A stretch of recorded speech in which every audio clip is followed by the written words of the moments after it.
नमस्कार, एक बार फिर आपका इलेक्ट्रिशियन ट्यूटोरियल पर स्वागत है। आज हम जो डीसी जनरेटर है, डीसी जनरेटर का जो वर्गीकरण पढ़ रहे थे, उससे आगे जो डीसी जनरेटर का जो सेकंड पार्ट है, स्व उत्तेजित जनरेटर, जिसके अंदर सेल्फ एक्साइटेशन जो होती है वो वाला जो जनरेटर है, उनके विभिन्न भागों के बारे में अपन पढ़ेंगे। तो चलिए वीडियो को स्टार्ट करते हैं। स्व उत्तेजित जनरेटर, स्व उत्तेजित जनरेटर जिसके अंदर तीन पार्ट होते हैं, मुख्यतः दो होते हैं, स्थायी चुंबक और विद्युत चुंबक। स्थायी चुंबक के अंदर चुंबक काम में ली जाती है, जो स्थायी रूप से चुंबक होती हैं वो काम में ली जाती है, और ये वाला जो स्थायी चुंबक वाला होता है वो होता है डायनेमो। ये वाला अपन ने कल भी बात की थी, जिसके अंदर मैंने बताया था कि जो स्थायी चुंबक वाला जो जनरेटर काम में लेते हैं, डीसी जनरेटर होता है, उसे कहते हैं डायनेमो, या जिस जनरेटर को अपन बोलते हैं कि जो छोटे आकार का जो जनरेटर होता है वो होता है डायनेमो प्रकार का, जिसका उपयोग जो होता है कि जो गाड़ियाँ हैं, जो मोटर गाड़ियाँ हैं, उनके अंदर जो जनरेटर प्रयोग होता है वो जनरेटर होता है अपना डायनेमो होता है, जिसके अंदर स्थायी चुंबक लगी हुई होती है। उसके बाद में नेक्स्ट आता है अपना विद्युत चुंबकीय। जो विद्युत चुंबकीय जो जनरेटर होता है, इसके अंदर चुंबक प्रयोग में नहीं ली जाती है, इसके अंदर विद्युत होता है, अर्थात जो इसके अंदर वाइंडिंग की हुई होती है। वाइंडिंग के अंदर जब अपन सप्लाई देते हैं तो सप्लाई देने के बाद में उसके अंदर जो है चुंबक है, ये जो चुंबक होती है, जैसे जैसे अपन सप्लाई जितनी देर तक सप्लाई देंगे उतनी देर के अंदर उसके अंदर जो है चुंबकीय जो गुण होता है वो आता है, और जैसे ही अपन सप्लाई को हटा देते हैं उसके बाद में ये जो चुंबकीय गुण होता है उसके अंदर से वो हट जाता है। उसके अंदर बात करते हैं अपन विद्युत चुंबक। जो विद्युत चुंबकीय जो जनरेटर होता है वो भी तीन प्रकार का होता है। पहला होता है सीरीज, दूसरा शंट, और थर्ड नंबर पे आता है अपना कंपाउंड जनरेटर। सबसे पहले तो जो सीरीज जनरेटर होता है, या जिसको अपन बोलते हैं श्रेणी का नाम सुनते ही अपने को पता चल जाता है कि इसके अंदर जो वाइंडिंग की हुई होती है वो होती है श्रेणी क्रम के अंदर, अर्थात जो वाइंडिंग है वो श्रेणी क्रम के अंदर होती है, और शंट के अंदर होती है समांतर क्रम के अंदर, और तीसरी होती है कंपाउंड जनरेटर। तो पहले बात करते हैं अपन जो है श्रेणी क्रम वाली। ये जो श्रेणी कुंडली है, श्रेणी कुंडलित जनरेटर, या जिसे अपन बोलते हैं सीरीज वाउंड जनरेटर, इसके अंदर ये जो कुंडली होती है, ये वाली जो कुंडली है अपनी, ये आर्मेचर है। ये जो आर्मेचर है, आर्मेचर के श्रेणी क्रम के अंदर जुड़ी होने के कारण इस जनरेटर को अपन बोलते हैं श्रेणी कुंडलित, या जो कुंडलित है ये कुंडली हो गई और ये वाला हो गया जनरेटर, अर्थात श्रेणी क्रम के अंदर जुड़ने के कारण इसे अपन बोलते हैं श्रेणी क्रम, या जो श्रेणी कुंडलित जनरेटर बोलते हैं। इसके अंदर मुख्यतया जो एग्जाम के पॉइंट ऑफ व्यू से जो इम्पोर्टेंट है वो है श्रेणी के अंदर जो अपन वाइंडिंग काम में लेती है वो किस, उसके अंदर जो वायर होता है या जो तार अपन काम में लेते हैं वो किस प्रकार का होता है। तो ध्यान रखना, ये जो अपना सीरीज के अंदर जो अपन वायर काम में लेते हैं, वो जो वायर है या जो जिसको अपन तार है वो अपना होता है अधिक लपेट वाला नहीं होता है, अधिक लपेट वाला होता है कंपाउंड जनरेटर के अंदर, और यहाँ पे अपन करते हैं कम लपेटों वाला। जो ये वाइंडिंग होती है ये कम लपेटों की होती है, और इसका जो वायर होता है या जिसका जो तार है उसकी जो मोटाई होती है वो अधिक होती है। इसके अंदर तार की जो मोटाई है, तार की मोटाई को अधिक रखा जाता है, और तार की मोटाई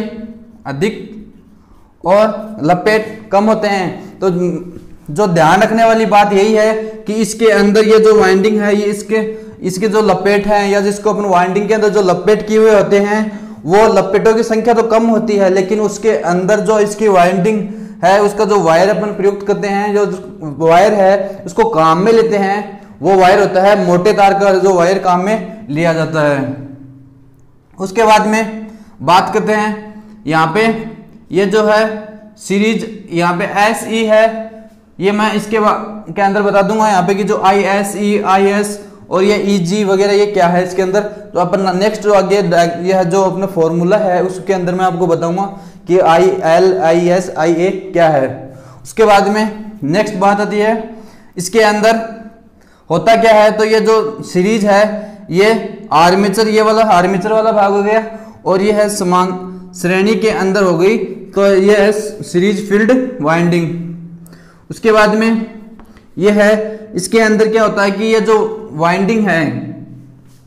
ये जो अपनी जो वाइंडिंग है ये आर्मेचर, जो आर्मेचर होता है आर्मेचर के श्रेणी क्रम के अंदर जुड़ी हुई है और साथ ही लोड है इसके भी श्रेणी क्रम में, अर्थात आर्मेचर लोड। और ये जो अपनी वाइंडिंग है या जिसको अपन बोलते हैं सीरीज वाइंडिंग, सीरीज फील्ड जो वाइंडिंग है,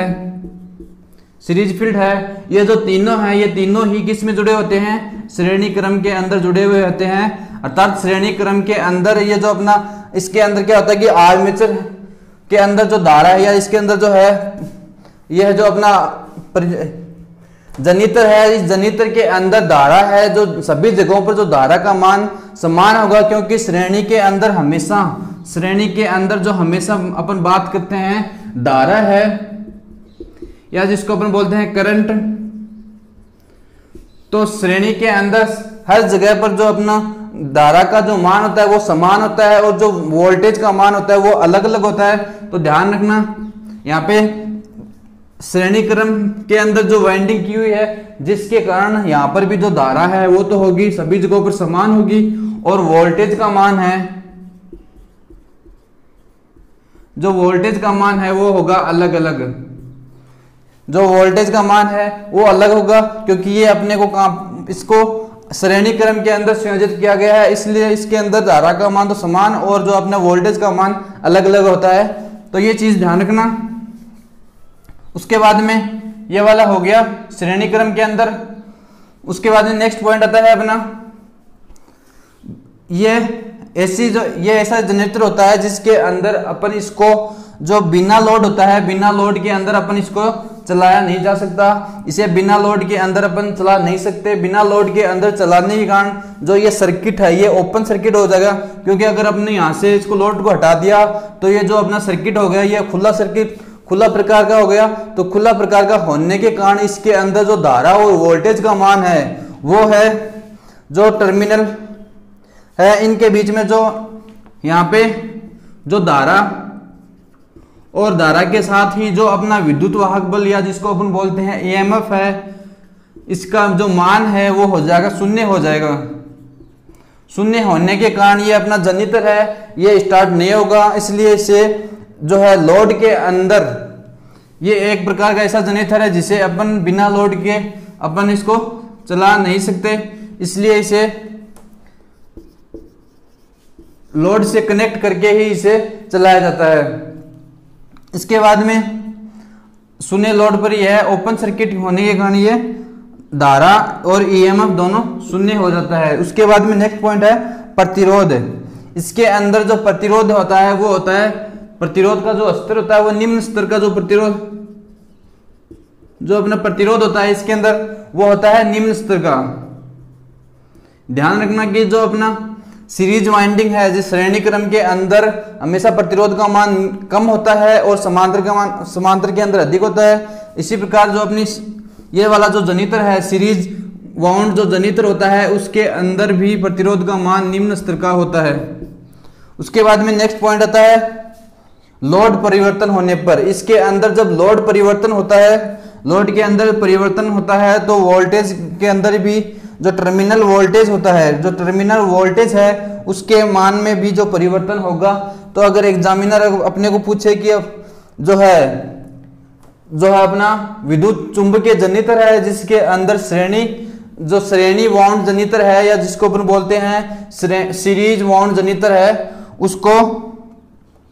उसमें लोड परिवर्तन करने के लिए अपने को क्या करने, लोड परिवर्तन करने पर क्या होगा तो उसके अंदर ध्यान रखना कि ये जो टर्मिनल वोल्टेज है, जो टर्मिनल वोल्टेज है उसका मान भी परिवर्तित हो जाएगा। उसके बाद में यह है धारा, इसका धारा है इसके अंदर समान होती है उसके बाद में नेक्स्ट पॉइंट आता है, इसके अंदर IL है लोड करंट, यहां पे है लोड धारा। ये जो अपना श्रेणी कुंडली जनित्र है उसके अंदर लोड IL होता है लोड धारा, और ISE है सीरीज जो फील्ड होती है, श्रेणी फील्ड, सीरीज फील्ड, और करंट या जिसको अपन बोलते हैं धारा।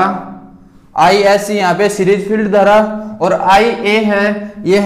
ये जो अपना आर्मेचर है, इसके अंदर जो धारा होती है ये होती है IA,